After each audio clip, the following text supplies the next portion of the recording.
हिमाचल के पहाड़ों के बीच एक छोटा सा गांव था जिसका नाम नंदीपुर था।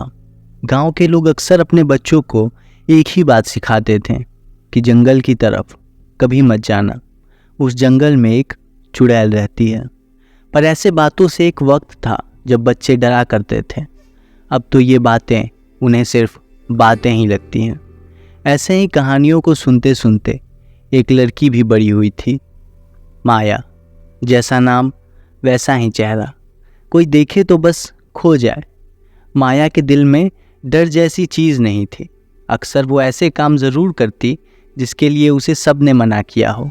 वो अपनी दादी के साथ अकेले रहती थी।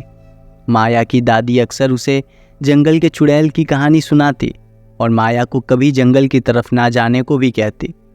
माया अपनी दादी की बातें तब तक ध्यान से सुनती, पर जब दादी उसे जंगल में ना जाने को कहती तो वो उनकी बातों को अनसुना सा कर देती। उसके हिसाब से ये सब सिर्फ कहानियाँ ही थीं। एक पतझड़ की शाम को माया के दादी की तबीयत खराब हो जाती है। गांव के वैद्य जितना कर सकते थे करते हैं, और वो ये भी बताते हैं कि जंगल के बहुत अंदर एक छोटा सा पौधा उगता है, उसी से दादी का इलाज हो पाएगा। अब माया अपनी दादी से बहुत प्यार करती थी, तो वो बिना वक्त बर्बाद किए जंगल की तरफ निकल जाती है। जंगल में एक अजीब सी खामोशी थी, सिवाय उन सूखे पत्तों के और टहनियों के जो माया के पैरों के नीचे आ रहे थे, और कोई भी आवाज़ सुनाई ही नहीं दे रही थी। माया के हर बढ़ते कदम के साथ उसे उसका दिल शोर करता हुआ सुनाई देता। ठंडी हवा उसके कानों में ना जाने क्या गुनगुना रही थी। उसने सब ख्यालों को बस एक इमेजिनेशन कहा और आगे बढ़ती रही। घंटों उस पौधे की तलाश में गुजारने के बाद जो अब तक हवाओं की खुशफुसाहट थी, अब साफ साफ लफ्ज़ों में सुनाई देने लगती है।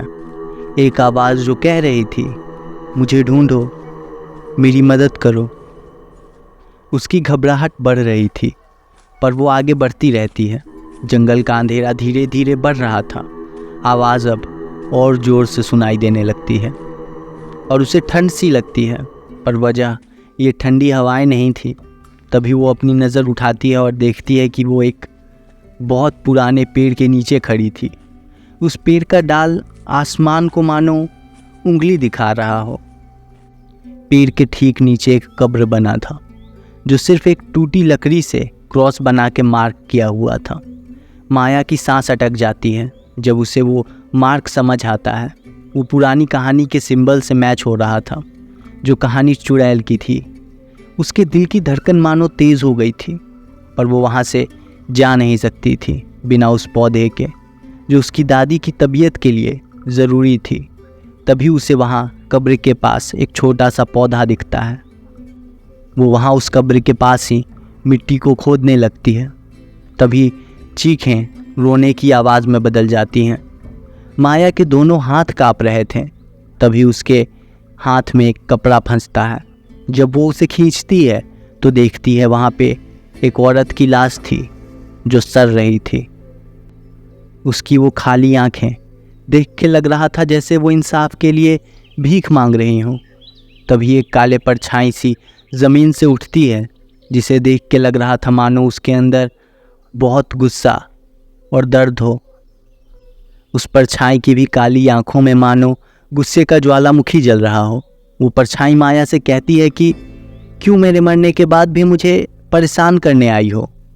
उसकी आवाज़ में मानो सदियों का दर्द था। माया अपनी हिम्मत जुटाती है और उसे बात करने की कोशिश करती है।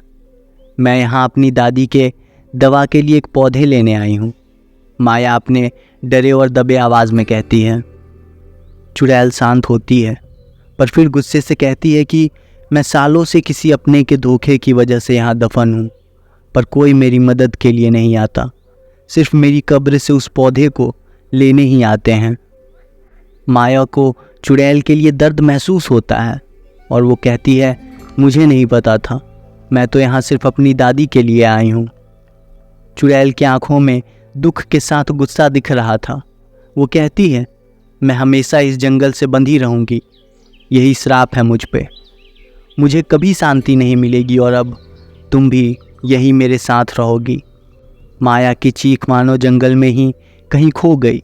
जब चुड़ैल ने उसे मारा तो उसके सामने जो आखिरी चेहरा था वो उसकी दादी का था।